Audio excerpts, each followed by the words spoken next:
She was 8 months pregnant when her husband grabbed a microphone at a charity gala and announced their divorce in front of 200 people. He called her a Welcome, everyone. liability. He called her worthless. Then It he is walked truly outside a and slapped her triumphant so moment for hard the she Mitchell tasted blood. Foundation. But here's what he didn't know. While he was throwing her suitcases on the lawn, a lawyer was trying to reach her. While he was moving his wealthy boss The into her forensic bedroom, audit confirms a the private signature on the investigator amendment was was recording forged. everything. Therefore, And while the he was estate planning to reverts to steal the her terms of inheritance, the original will. he had no idea that inheritance was worth $50 million. How could you do this to Her us? mother had been Look at preparing me. for this moment for 30 years. She just never told her daughter. What happened at the will reading 6 months later made her ex-husband's hands shake so badly he couldn't hold a glass of water. This is the story of Grace Mitchell, a woman who lost everything in one night and gained more than she ever imagined. Stay until the end. Because the final twist? You won't see it coming. 6 months ago, I stood in a courtroom watching my ex-husband's face turn white as paper. The same man who slapped me while I was 8 months pregnant. The same man who threw my suitcases on the lawn and called me worthless. He was shaking so hard he couldn't hold his water glass. And the best part? He still had no idea what was coming next. But I'm getting ahead of myself. Let me take you back to where it all started. Back to the night my world cracked open and everything I thought I knew turned out to be a lie. 6 months earlier, I was Grace Mitchell, 31 years old, working as a labor and delivery nurse at St. Thomas Hospital in Nashville, Tennessee. I had a husband named Ryan who I thought loved me.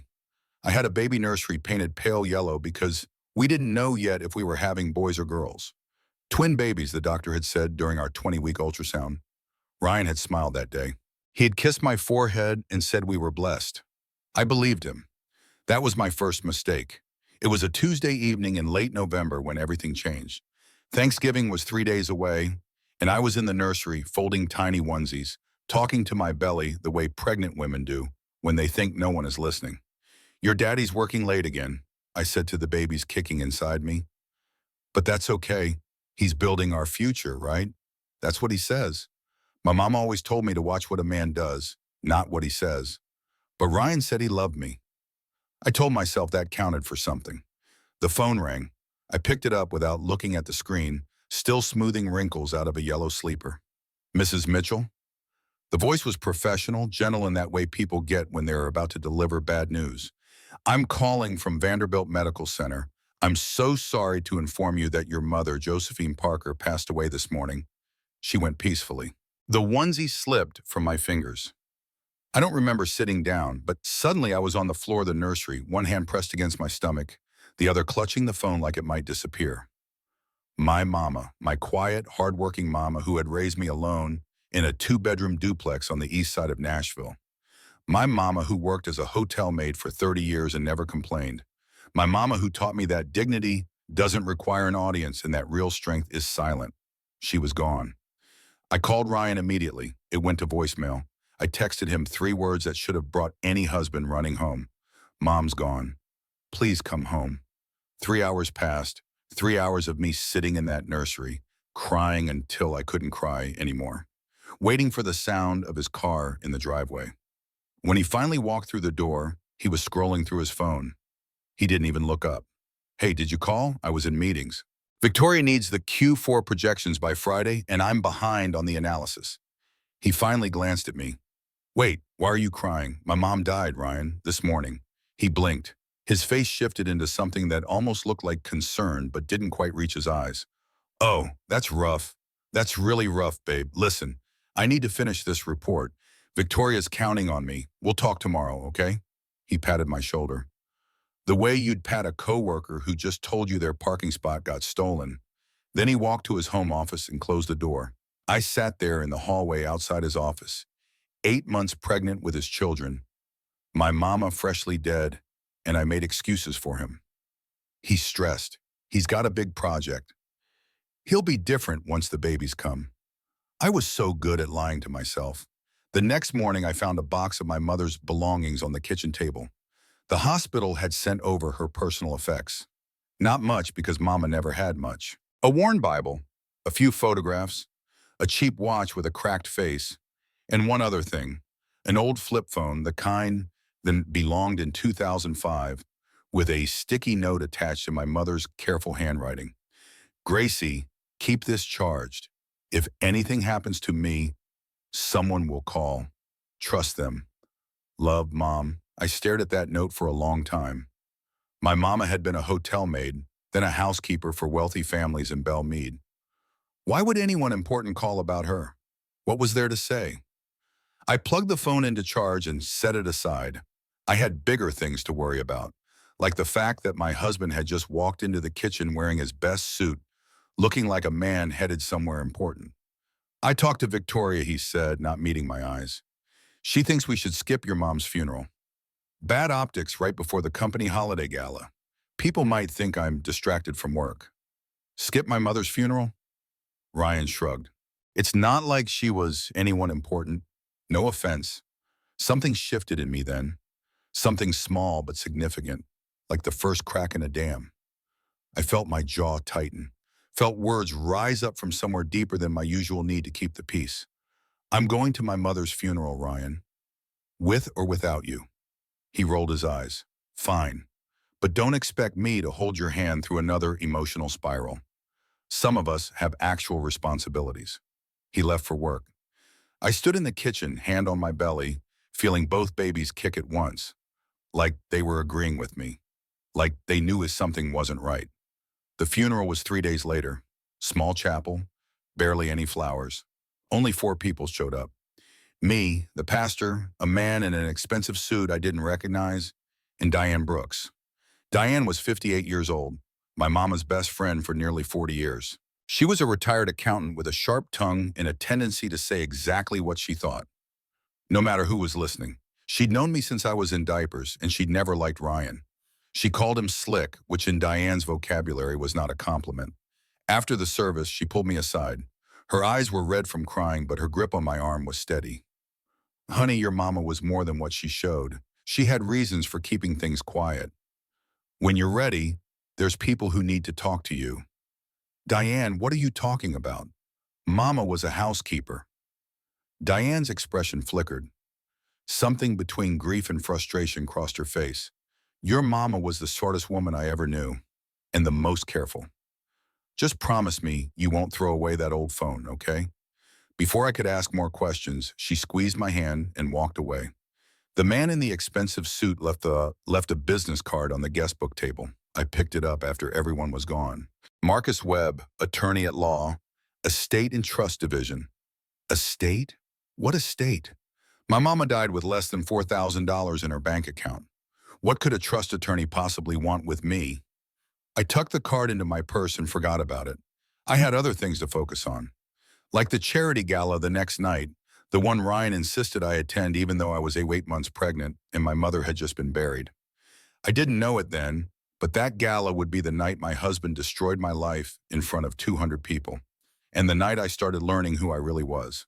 The Conway Capital annual charity gala was held at the Hermitage Hotel in downtown Nashville. Crystal chandeliers, past champagne, women in designer gowns, men in suits that cost more than my monthly salary. Everyone who was anyone in Nashville's business world was there, plus their spouses, their mistresses, and their carefully curated social media accounts. I wore a simple navy blue dress. It was the nicest thing I owned that still fit over my 8-month belly. No jewelry except my wedding ring, no expensive handbag. I looked exactly like what I was, a labor and delivery nurse who didn't belong in this room. Ryan had insisted I come. Victoria specifically asked about you, he'd said. It's important. Victoria Conway was 42 years old, the CEO of Conway Capital, and my husband's boss. She was the kind of woman who walked into rooms and made everyone else feel smaller. Twice divorced, no children, known throughout Nashville's business community as someone who always got what she wanted.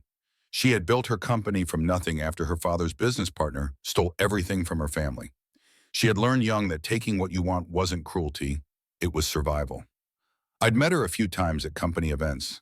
She always looked at me like I was a stain on otherwise clean furniture. Tonight was no different. The moment Ryan and I walked through the entrance, Victoria appeared like she'd been waiting. Her hand landed on Ryan's arm with practiced familiarity.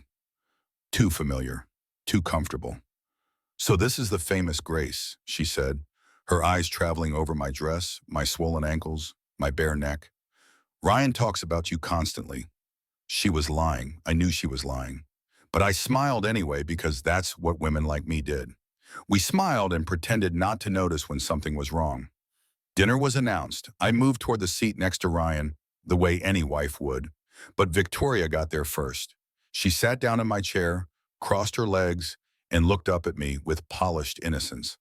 "Oh, I'm sorry. Did you need this? Ryan and I have business to discuss, industry things. I'm sure you understand." She gestured toward a chair at the far end of the table, near the kitchen doors, where the servers came and went with loaded trays.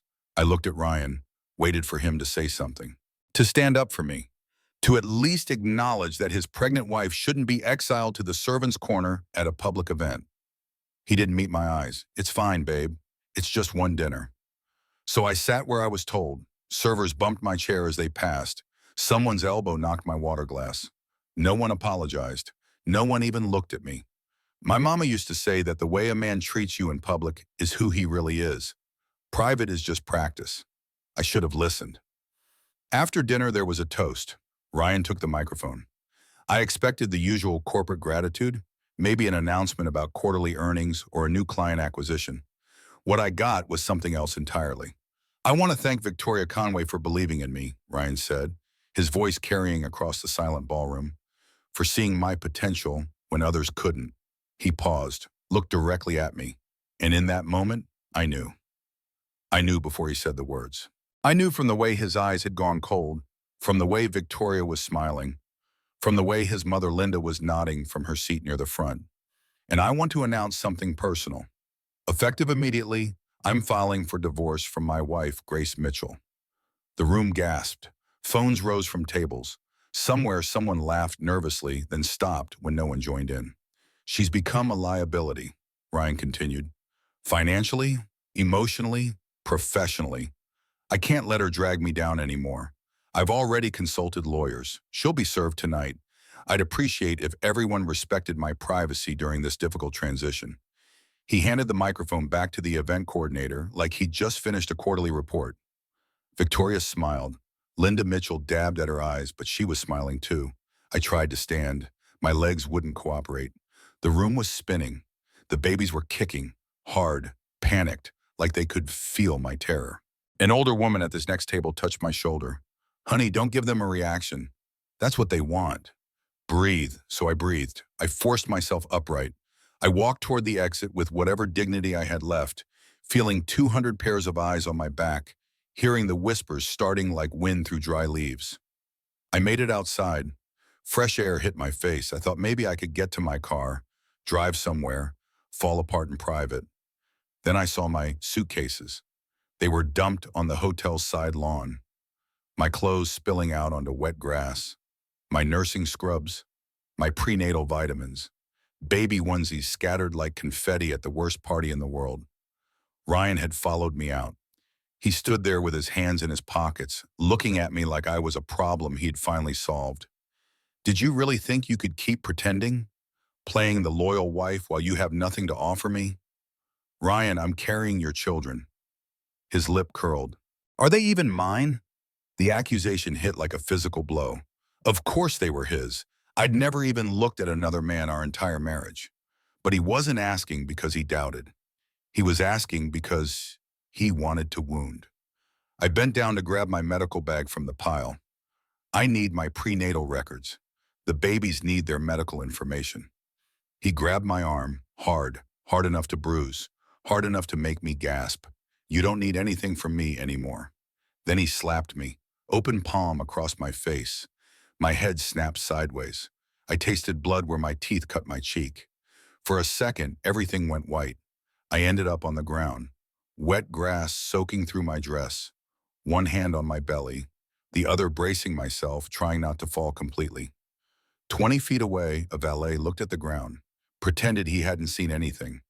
A woman near the entrance started to move toward us, but Ryan's mother, Linda, caught her arm. "It's a domestic matter," Linda said smoothly. "Don't interfere." Ryan straightened his jacket, adjusted his cufflinks. "Victoria's moving in tomorrow. Don't come back to the house."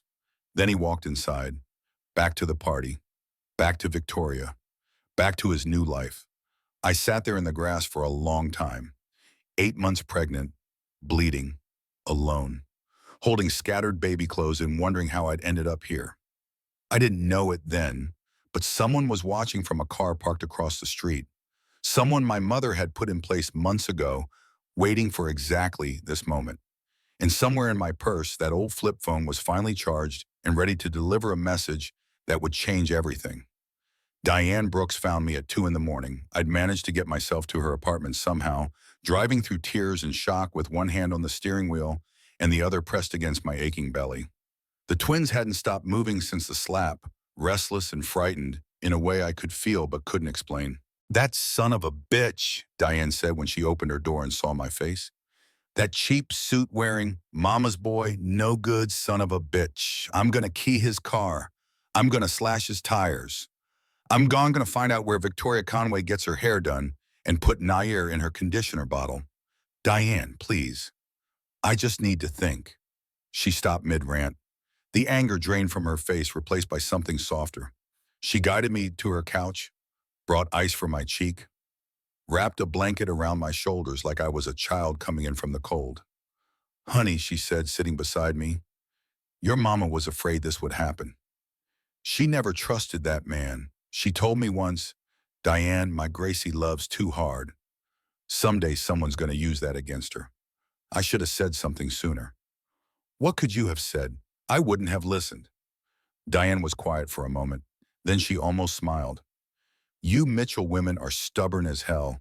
Your mama once argued with a parking meter and won."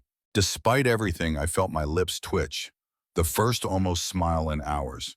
"But here's the thing about Mitchell women," Diane continued. "You get knocked down, you get back up. You got her blood in you, Grace. Don't you forget it." That's when the old flip phone buzzed. I'd forgotten it was in my purse. But somewhere during the chaos of the night, it had finished charging, and now it was alive with one notification. One voicemail, weeks old. I pressed play with trembling fingers. "Ms. Mitchell, this is Marcus Webb from Webb & Associates. I'm the executor of your mother's estate. There's been an urgent development." I sat up straighter. "Estate? My mother, a sealed letter was sent to your marital address 3 weeks ago," the message continued. "According to our delivery confirmation, it was signed for by someone named R. Mitchell. Ryan, we need to speak immediately. Your mother left very specific instructions regarding your protection. Please call back at your earliest convenience." The voicemail ended. I stared at the phone like it might explain itself. Ryan signed for something. Ryan had received a letter meant for me from an attorney handling my mother's estate, and he never told me. He knew something about my mother, something he'd hidden. And suddenly his behavior made a different kind of sense.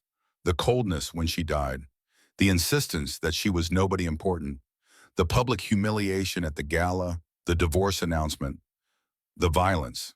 What had my mother left me? What was worth hiding? I didn't sleep that night. At 9 a.m. sharp, I called Marcus Webb.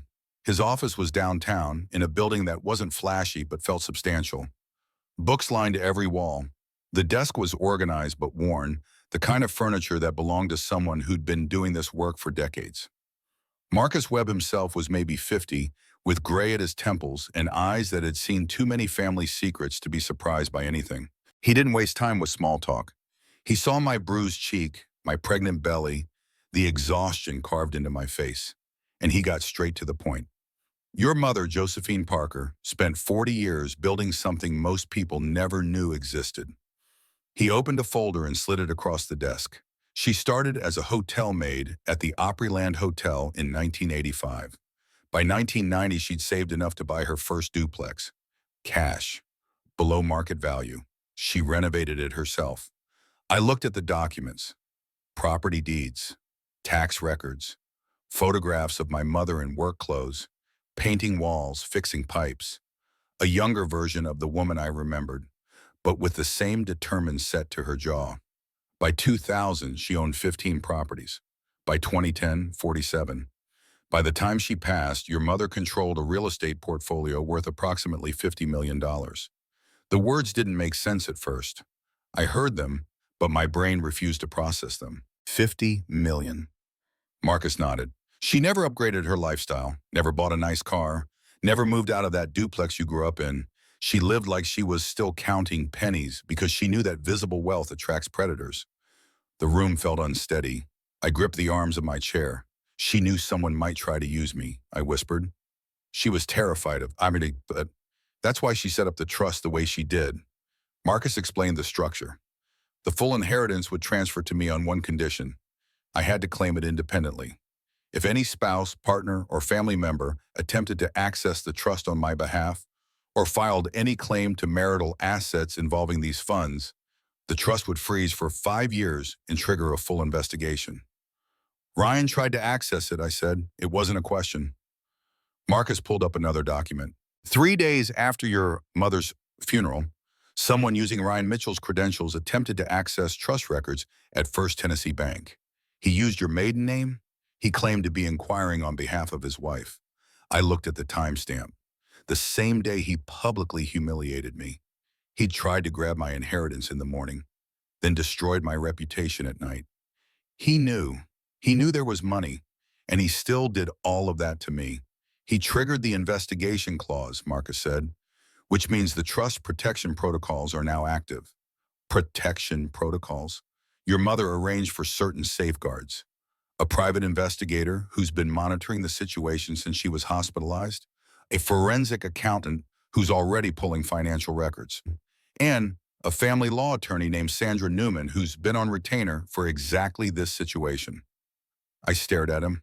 My mother had been a hotel maid, a housekeeper, a quiet woman who clipped coupons and bought generic brands and never once hinted that she had anything more than what we could see. But she'd been preparing for this for years, maybe for decades. Your mother didn't just leave you money, Grace. She left you an army. For the first time since the Trilla, something other than despair moved through my chest. Not hope exactly. Not yet, but possibility. What do I do now? Now, Marcus said, sliding another card across the desk, you call Sandra Newman, and you fight back. I picked up the card. My hands were still trembling, but for a different reason now. My mama had known this might happen. She'd seen Ryan clearly even when I couldn't, and from somewhere beyond death, she was still trying to protect me. I wasn't going to let her down. The next 2 weeks moved faster than I expected. Sandra Newman was a family law attorney in her mid-40s with short gray hair and the calm intensity of someone who'd spent decades watching good people get hurt by bad ones. She didn't waste time on sympathy. She dealt in facts. Here's what we have, she said during our first meeting. Physical assault, witnessed by at least one valet who's willing to testify. Public humiliation designed to damage your reputation. And evidence that your husband knew about your inheritance and attempted to access it before discarding you. She laid photographs on her desk. My bruised cheek, my swollen arm where Ryan had grabbed me. Time-stamped, documented, official. Here's what we're going to do. We file for divorce first. Not as paperwork, yours. We request protective orders. We freeze joint assets pending investigation. And we build a case so strong that Ryan Mitchell won't be able to lawyer his way out of it. I'd moved into one of my mother's properties, a small cottage on the outskirts of Nashville. Paid off, quiet, safe. For the first time in months, I slept in a bed that didn't feel like enemy territory. The team my mother had assembled came together quickly. Sandra handled the legal strategy. Terrence Cole, the forensic accountant, dove into our financial records and emerged with something interesting. Ryan's been siphoning money for 18 months, Terrence reported. Small amounts hidden as consulting fees, paid to a shell company called Conway Consulting LLC, owned by Victoria Conway. $340,000. My husband had been stealing from our joint accounts and funneling it to his mistress for a year and a half. James Holloway, the private investigator my mother had hired, provided surveillance footage. Victoria entering my marital home with her own key. Victoria and Ryan meeting at hotels in the middle of workdays. Victoria and Ryan laughing at a restaurant the night before my mother's funeral. Every piece of evidence clicked into place like parts of a puzzle my mother had seen years before I did. For the first time since the gala, I felt something like hope. We had documentation. We had witnesses. We had a paper trail of fraud and abuse. Sandra was ready to file. This is it, she said. Once we submit this, Ryan's life gets very complicated very quickly. I signed the papers. I watched Sandra's assistant walk them to the courier. And that night, I talked to my belly for the first time in weeks without crying. We're going to be okay, babies. Mama's got a plan now. Nobody's going to hurt us again. Diane Brooks came over with a casserole and opinions. I still say you should let me key his car, she said. Diane, that's vandalism. It's therapy. And it's a lease anyway. He won't even lose money. I laughed, actually laughed. It felt strange, like a muscle I'd forgotten how to use. That night, I fell asleep believing the worst was over. I'd filed for divorce. I had protective orders in place. I had a team of professionals building an unassailable case. Ryan would face consequences. Victoria would face consequences. Justice would prevail. I was so naive. The doorbell rang at 7 a.m. I opened it expecting a delivery, maybe more documents from Sandra. Instead, I found Ryan standing on my porch, Victoria beside him, Linda behind them, and two uniformed police officers flanking the group like this was some kind of official visit. We're here for a welfare check, Ryan said. His voice was smooth, concerned, perfectly calibrated for the officer's benefit. I'm worried about my wife's mental state. My blood went cold. I have a protective order. You're not supposed to be here. That's exactly what I mean. Ryan turned to the officers with practiced sincerity. She's paranoid, delusional. She's been making wild accusations about money that doesn't exist. Victoria stepped forward. Officers, I'm Victoria Conway. I've known the Mitchell family for years. Grace has been showing signs of significant mental distress. Pregnancy psychosis is real and dangerous. We're just trying to help. Linda dabbed at her eyes with a tissue. My grandchildren are in danger. She's not stable. The officers looked uncomfortable, but they had procedures to follow. Someone had filed a concern. They had to investigate. Within 2 hours, I was in an ambulance. Within 3 hours, I was in a psychiatric evaluation room at Vanderbilt, 8 months pregnant, wearing a hospital gown, trying to explain to a skeptical psychiatrist that I wasn't delusional and my mother really had left me $50 million. Your husband says your mother was a hotel maid who died with no assets, the psychiatrist said. He's lying. There's a lawyer, Marcus Webb. He can verify everything. The psychiatrist wrote something in her notes. Ms. Mitchell, patients with pregnancy-related psychosis often create elaborate financial fantasies. It's a coping mechanism for stress. My phones had been confiscated. My laptop was gone. I had no way to contact Sandra or Marcus. No way to prove anything I was saying. For 72 hours, I sat in that hospital room while doctors evaluated my mental fitness. And while I was trapped there, Ryan filed an emergency motion for temporary custody of my unborn children based on maternal mental incapacity. I learned something important in that hospital bed. Always keep copies of important documents somewhere no one can take them. A safe deposit box, a trusted friend, a cloud server with a password only you know. I hadn't done that. I'd kept everything in one place, accessible, vulnerable. It almost cost me everything. On day 3, the evaluation concluded. No evidence of psychosis. Recommend outpatient follow-up. The doctors found me articulate, coherent, and consistent.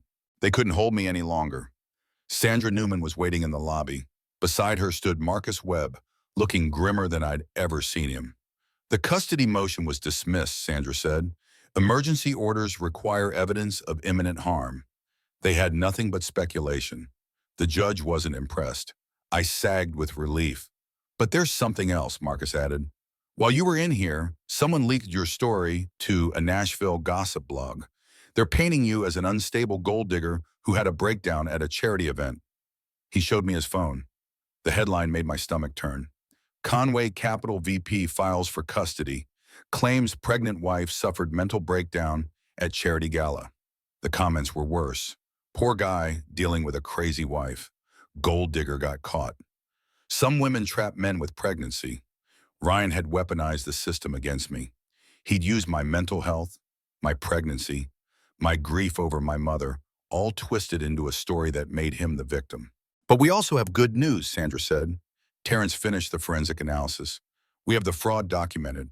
Bank transfers, shell company ownership, everything. We're ready to file criminal referrals. I took a breath, then another. Do it. Sandra smiled. It wasn't a warm smile. It was the smile of a woman who'd spent her career fighting people like Ryan and Victoria, and who was very good at winning, already in motion. I walked out of that hospital believing we'd turned a corner. The evidence was solid. The legal strategy was sound. Ryan and Victoria were about to face real consequences. I didn't know that Victoria Conway had one more move to make, and it would nearly destroy everything. That evening, I returned to the cottage feeling something close to optimism. False optimism, as it turned out, but I didn't know that yet. The psychiatric hold was over. The custody motion was dead. We had enough evidence to bury Ryan and Victoria in legal problems for years. I let myself believe the hard part was finished. The front door was unlocked. I was certain I'd locked it when the ambulance took me away, but stress does strange things to memory. Maybe I'd forgotten. Inside, the cottage had been destroyed. Drawers pulled out and emptied, papers scattered across every surface, my mother's photographs torn from their frames. The few belongings I'd brought from my old life with Ryan, ransacked and thrown around like garbage. In the corner of the living room, a metal trash can sat with wisps of smoke still rising from it. I walked toward it like a woman in a dream. Inside, I found ashes. Gray, delicate ashes that had once been documents. My copies of the trust paperwork, the photographs of my bruises, my birth certificate, the baby's ultrasound images. Everything I needed to prove my case, gone. On the kitchen counter, a note waited in handwriting I didn't recognize but somehow knew. Should have stayed in the hospital. V. Victoria. Victoria Conway had done this. While I was locked in a psychiatric ward, she'd broken into my mother's cottage and burned my evidence. My hands were shaking as I reached for my phone. I called Sandra. Voicemail, called Marcus. Voicemail, called Diane. Voicemail. It was 11 p.m. Nobody was answering. I stood in the wreckage of my temporary sanctuary, 8 months pregnant, completely alone, watching smoke curl from the ashes of everything I needed to fight back. That's when the contractions started. Not Braxton Hicks, not the practice contractions I'd been having for weeks. Real contractions. Sharp and low and too close together.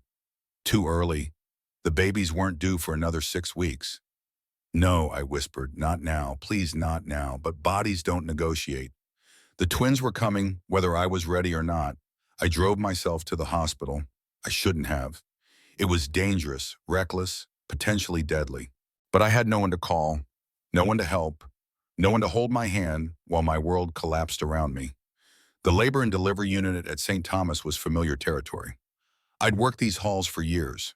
The nurses on duty recognized me, rushed me into a room, started monitors and IV lines with professional efficiency. Grace, what happened? One of them asked, seeing my pale face, my shaking hands, the way I flinched at every sound. I couldn't explain. There wasn't time. The contractions were coming faster now, harder, and somewhere between the pain and the fear, I started to cry. Sometime during that endless night, people started arriving. Diane Brooks burst through the door first, still in her pajamas, hair wild. Sandra called me, she said. I came as fast as I could. Then Sandra herself appeared, calm and professional, even at 3 a.m. We have a problem, but we also have a solution. Finally, Marcus Webb walked in carrying a laptop. He looked exhausted but satisfied. Something had happened, something important. James Holloway uploaded everything to cloud storage weeks ago, Marcus said. Your mother insisted on redundant backups. Victoria burned copies. She didn't burn the originals. The relief hit me so hard I almost passed out. Or maybe that was the contractions. And there's more, Marcus continued. James had surveillance on the cottage. We have footage of Victoria entering with a gas can. We have her face, the timestamp, everything. Arson, breaking and entering, destruction of legal documents. She's done. A contraction tore through me, sharp enough to steal my breath. But I was smiling, or crying, or both. The twins were born at 6:47 a.m., a boy first, then a girl 2 minutes later. Both premature, both small, but both healthy, both perfect. They put my son in my arms first.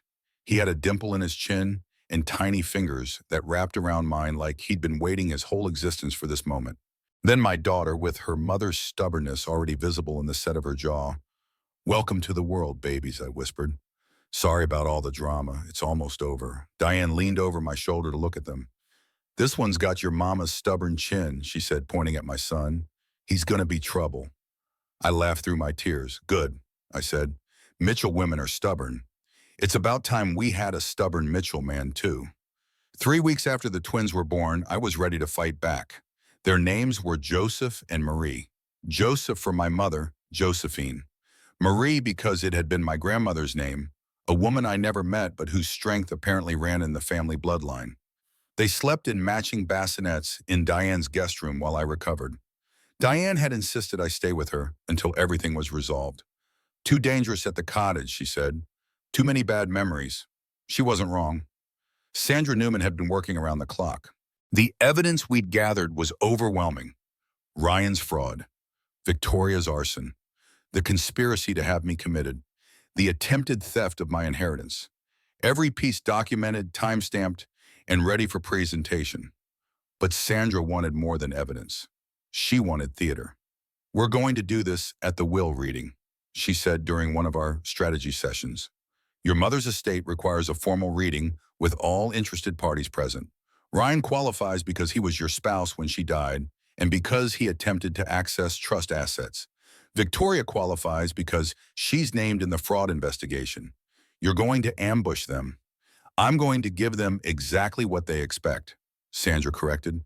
"A boring legal proceeding where they can challenge your inheritance and paint you as mentally unstable. And then I'm going to show them what we actually have." She smiled. It wasn't a pleasant smile. They're going to walk into that room thinking they've won. They're going to walk out in handcuffs. The notices went out.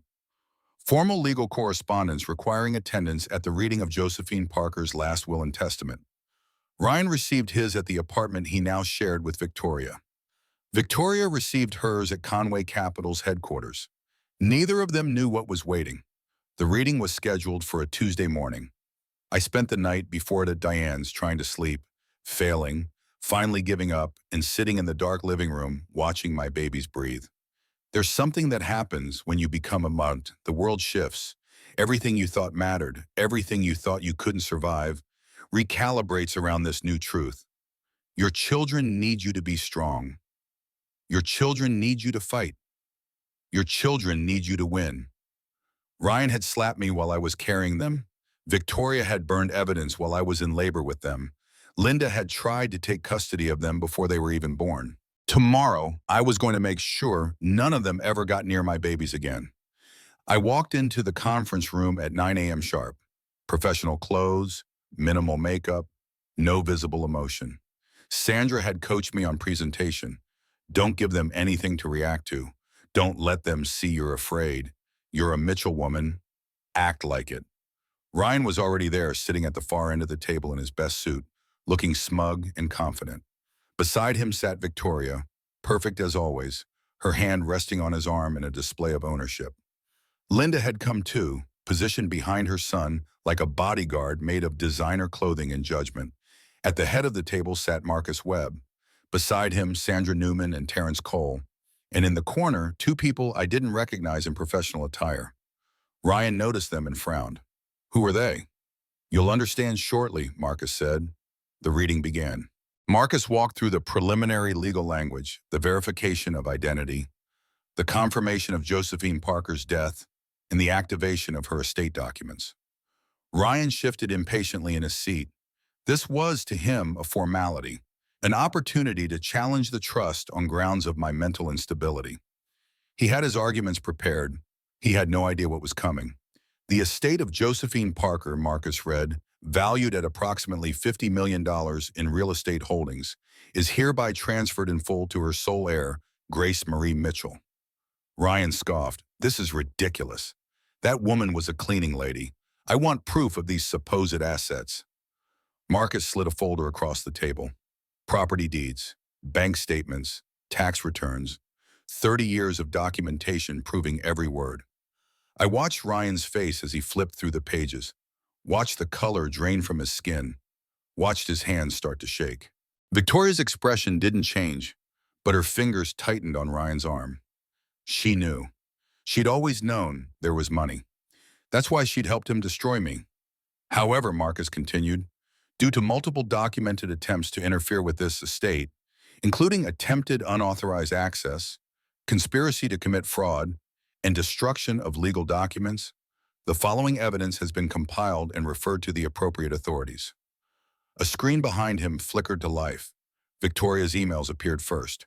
Direct messages to Ryan, coaching him on exactly how to make me look unstable, make her look crazy, use the pregnancy angle, frame it as concern for her well-being. Then the bank records. Transfers from our joint accounts to Conway Consulting LLC. $340,000 funneled to Victoria's shell company over 18 months. Then the surveillance footage. Victoria entering my cottage with a container of accelerant. Victoria starting the fire that destroyed my documents. Victoria's face, clear and unmistakable, lit by the flames she'd set. And finally, audio. James Holloway had planted a recording device weeks ago, and it had captured Victoria's hospital room confession. The only way to get that money was to make sure you were declared mentally unfit or dead. Her own voice, her own words, played for the entire room to hear. Victoria stood so fast, her chair crashed backward. This is entrapment. This is illegal surveillance. This is... One of the professionals in the corner stepped forward. Ms. Conway, I'm Detective Margaret Sullivan with the Nashville Police Department. You're being detained for questioning regarding arson, fraud, and conspiracy. Please come with us. Victoria's perfect composure finally cracked. Her face twisted into something ugly, something desperate. Ryan tried to run. Two more officers I hadn't noticed blocked the door. Mr. Mitchell, you're also being detained. Linda Mitchell surged to her feet. This is outrageous. My son is the victim here. I stood for the first time since the reading began. My voice was calm, steady, nothing like the terrified woman Ryan had slapped on a wet lawn 2 months ago.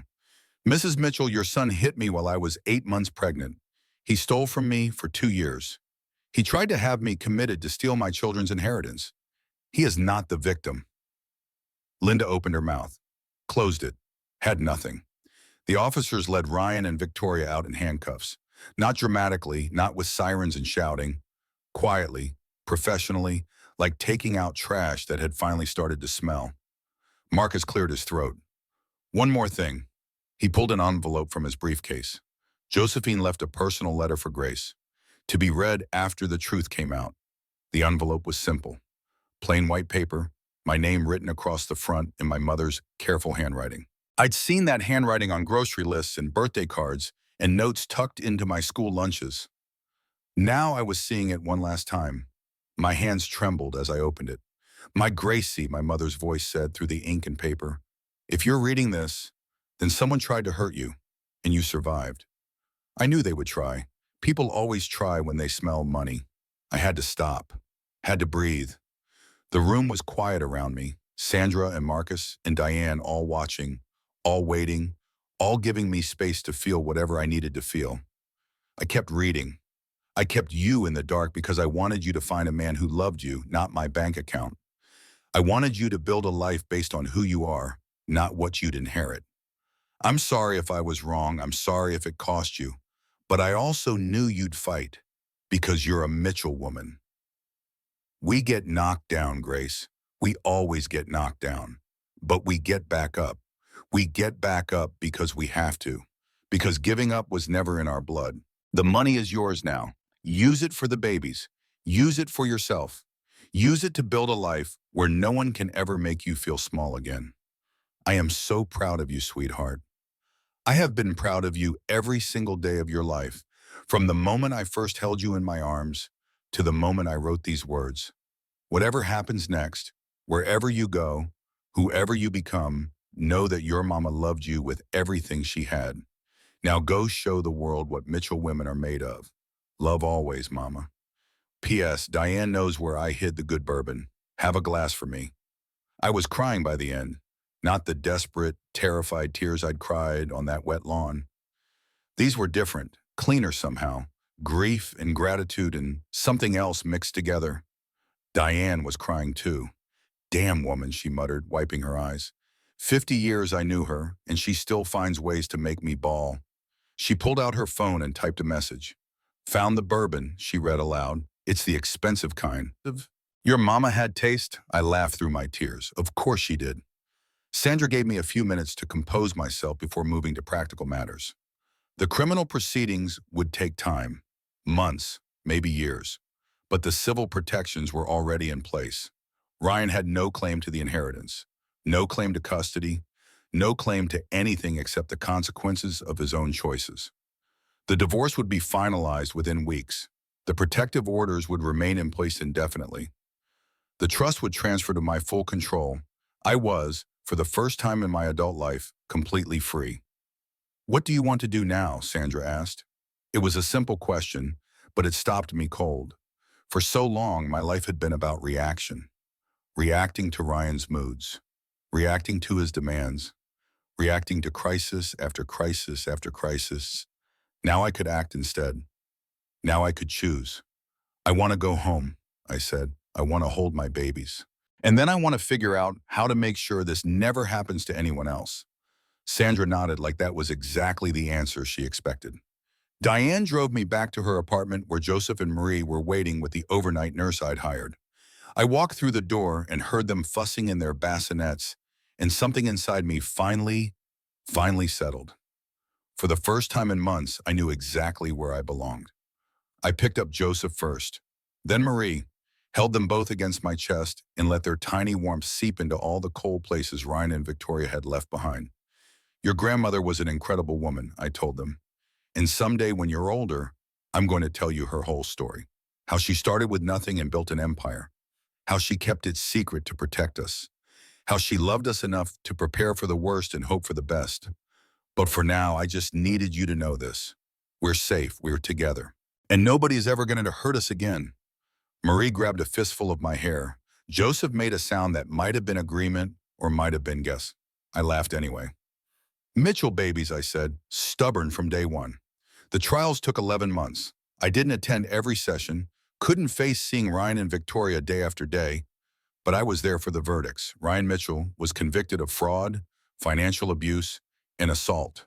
The judge, a woman in her 60s with no patience for men who hit pregnant women, sentenced him to 4 years in federal prison.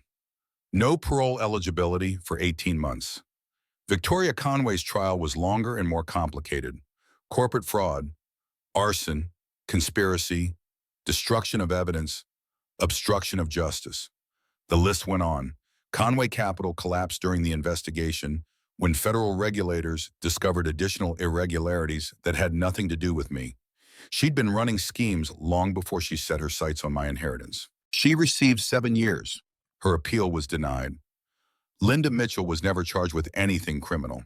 What she'd done, the enabling, the cruelty, the willing participation in her son's abuse, wasn't technically illegal, but her social circle evaporated overnight. The women who'd once admired her successful son now crossed the street to avoid her. The country club quietly declined to renew her membership. The church where she'd been a prominent donor suggested she might be more comfortable worshiping elsewhere. Last I heard, she was selling skincare products through a multi-level marketing scheme. Her social media posts got 3 or 4 likes, mostly from bots. Some punishments don't require courtrooms. The divorce was finalized 8 months after the will reading. I walked out of the courthouse with a stack of papers declaring me a free woman and felt nothing but relief. No sadness, no nostalgia, no lingering attachment to the man I'd once promised to love forever. Ryan had never loved me. He'd loved what he thought I could give him. Stability, respectability, children to carry on his name. When something better came along, something richer and more powerful, he discarded me without a second thought. His loss, my gain. The math was simple. With my mother's inheritance finally in my control, I had decisions to make. $50 million was more money than I'd ever imagined, more than I could spend in a lifetime even if I tried. But I didn't want to spend it on myself. Not really, not after everything. I wanted to make sure no one else went through what I'd gone through.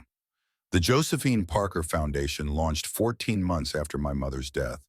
We started small, providing emergency housing and legal resources for women leaving abusive relationships, a safe place to stay when home wasn't safe anymore. a lawyer to file the paperwork their abusers didn't want filed, a forensic accountant to trace the money their partners had hidden. All the things my mother had arranged for me, now available to women who didn't have secret millionaire mothers looking out for them. The first year, we helped 47 women. The second year, 112. By the third year, we had satellite offices in 3 states and a waiting list of attorneys wanting to volunteer their time. It wasn't enough. It would never be enough. Not while men like Ryan walked the streets and women like me kept believing love could fix broken people. But it was something. It was my something. Diane Brooks moved into the guest house on the property I'd bought outside Nashville. She said she wanted to be close to the babies. I knew she wanted to keep an eye on me, make sure I didn't work too hard or forget to eat or any of the other things grieving daughters sometimes forgot. I didn't mind. Having her there felt like keeping a piece of my mother close. Joseph and Marie grew the way children do, too fast and not fast enough at the same time. Joseph took his first steps at 11 months and immediately used his new mobility to get into everything he wasn't supposed to touch. Marie preferred to observe, watching her brother's chaos with an expression that suggested she was taking notes for later. They never asked about their father. They were too young to understand. Someday they would ask, and I would have to find words to explain why the man who was supposed to love them had hurt their mother instead. But that was a problem for future Grace. Present Grace had enough on her plate. I dated occasionally in the years after. Nothing serious. A pediatrician I met at a charity function, a contractor who renovated one of the foundation's properties. Nice men, kind men, men who didn't make my skin crawl when they touched me. But I was in no hurry. I'd rushed into marriage once, convinced that love meant overlooking red flags and trusting someone who hadn't earned it. I wasn't making that mistake again. The right person would come along eventually. Or they wouldn't, and I'd be fine either way. Mitchell women didn't need men to complete them. We just needed ourselves. The letter arrived on a Tuesday, 3 years after Ryan's conviction. I was in my home office reviewing grant applications for the foundation when Diane knocked on the door with an envelope in her hand. "You're going to want to sit down for this one," she said. The return address was the federal correctional facility where Ryan was serving his sentence. His name was printed in the corner in handwriting I still recognized, even after all this time. I stared at it for a long moment. Then I opened it. "Grace," it began. "No dear, no greeting, just my name like a statement of fact. I know I have no right to contact you. I know you probably threw this away without reading it. But if you're still reading, I need you to know something. I'm sorry. I'm sorry for what I did to you. I'm sorry for the gala, for the slap, for the lies I told about you. I'm sorry for trying to steal from you and for helping Victoria when she tried to destroy you. I'm sorry for every moment of our marriage where I chose my ambition over your heart. I've had a lot of time to think in here, a lot of time to remember the man I used to be before I let hunger for success turn me into someone I don't recognize. I was so afraid of being poor again, so terrified of going back to the life I grew up in, that I was willing to destroy the one person who actually loved me for who I was. I don't expect forgiveness. I don't deserve it. But I need you to know that I understand now. I understand what I threw away." The letter went on for 2 more pages. Details about his time in prison, therapy he was participating in, programs he'd joined, the slow, painful process of becoming a human being instead of a monster. At the very end, 1 more paragraph. "I know I don't have any right to ask, but Joseph and Marie are my children. I've never met them. I've never held them. I've never heard them laugh or seen them take their first steps. When I get out, if you're willing, I'd like the chance to be part of their lives. Not as their father. I lost that right a long time ago, but as someone who made terrible mistakes and is trying to be better. You don't have to decide now. You don't have to decide ever, but I needed you to know that the door is open if you ever want to walk through it, Ryan." I read the letter 3 times, then I set it down and stared out the window at the backyard where Joseph and Marie were playing with Diane, their laughter carrying through the glass. 3 years ago, I would have burned this letter.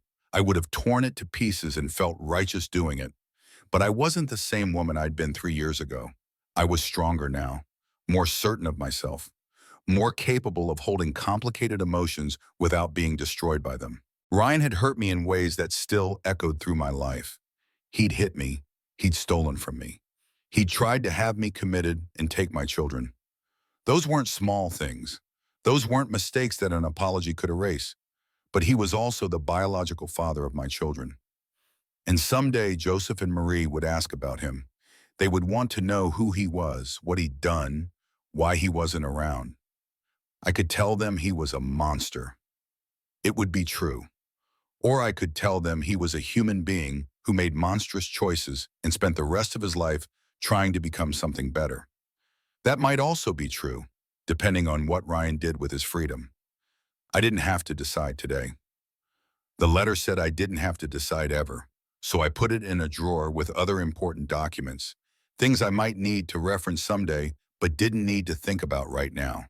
And I went outside to play with my children. "Mama," Joseph called when he saw me. "Watch me jump."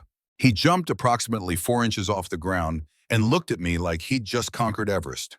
"Incredible," I said, and meant it. Marie tugged on my hand. She was quieter than her brother, more serious, but when she smiled, it transformed her whole face. I picked her up and held her close. Joseph demanded equal treatment and threw himself at my legs until I picked him up too. For a moment, standing in the afternoon sunlight with both my children in my arms, everything else faded away.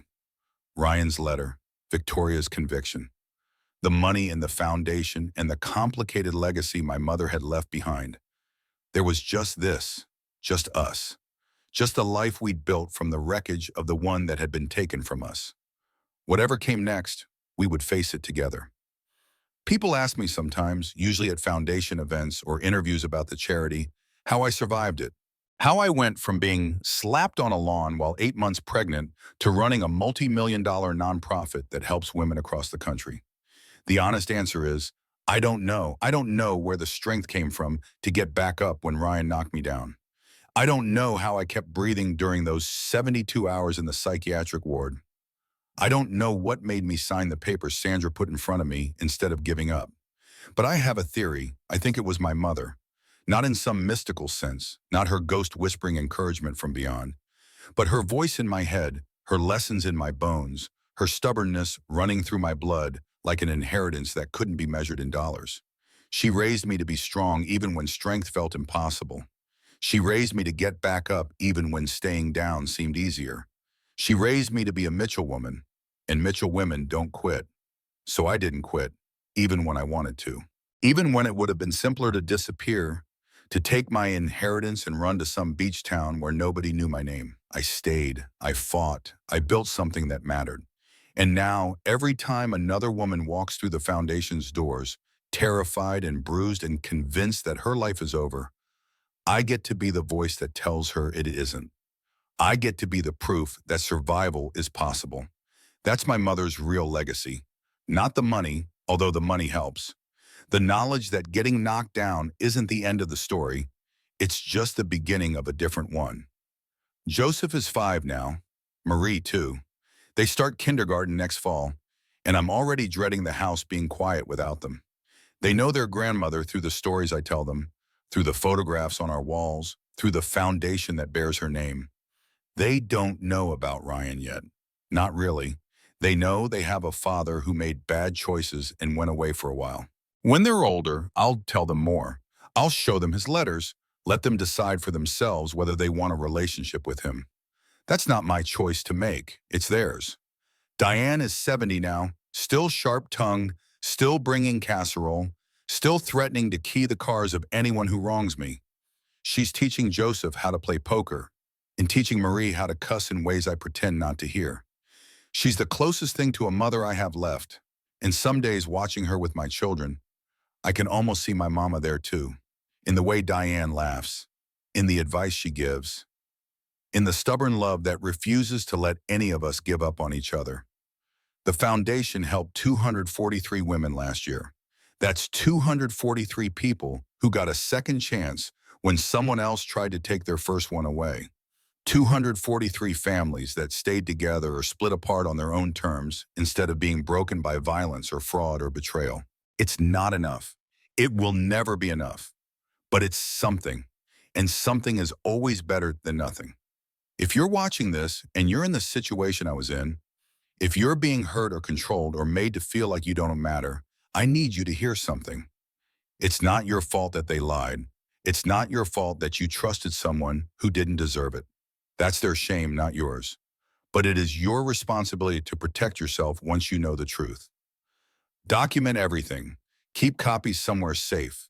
Tell someone you trust. And if you don't have anyone to trust, find an organization like mine. We're out there. We're waiting. We're ready to help. Getting knocked down doesn't make you weak.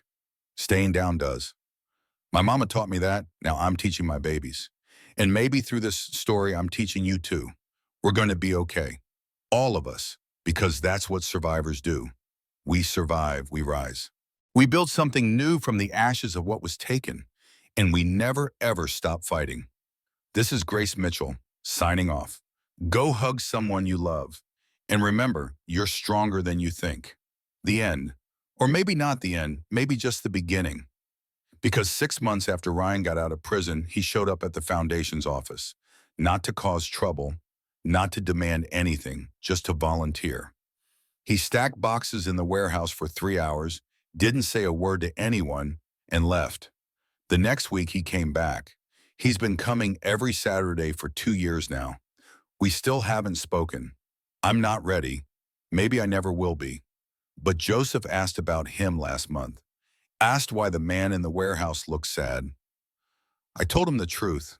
That's someone who made big mistakes and is trying to be better. Joseph thought about it for a minute. Then he said, "Can I give him a cookie?" I said yes. And maybe that's the real ending. Not revenge, not punishment, not happily ever after, just a little boy with a cookie and a broken man trying to earn something that can't be bought. Just mercy offered freely, without strings. Just the possibility that people can change, even when we're not sure they deserve the chance. That's the world my mother wanted me to build. A world with room for second chances. I think she'd be proud. And that's the story of Grace Mitchell, a woman who got knocked down and refused to stay there. Now I need to ask you something. If this story made you feel something, if it made you angry at Ryan, if it made you cheer for Grace, if it reminded you of someone you know or maybe even yourself, then do one thing for me. Hit that subscribe button. Not for me, for the next woman scrolling through YouTube at 2 a.m., feeling alone, wondering if anyone understands what she's going through. When you subscribe, you help this story reach her. Drop a comment below. Tell me where you are watching from. Tell me what you would have done if you were Grace. Should she let Ryan see his children? Or keep him away forever? I read every single comment. And if you know someone who needs to hear that survival is possible, share this video with them. Sometimes a story is the lifeline someone didn't know they needed. Thank you for staying until the end. You're part of this community now. And remember what Grace's mama taught her. Getting knocked down doesn't make you weak. Staying down does. See you in the next video.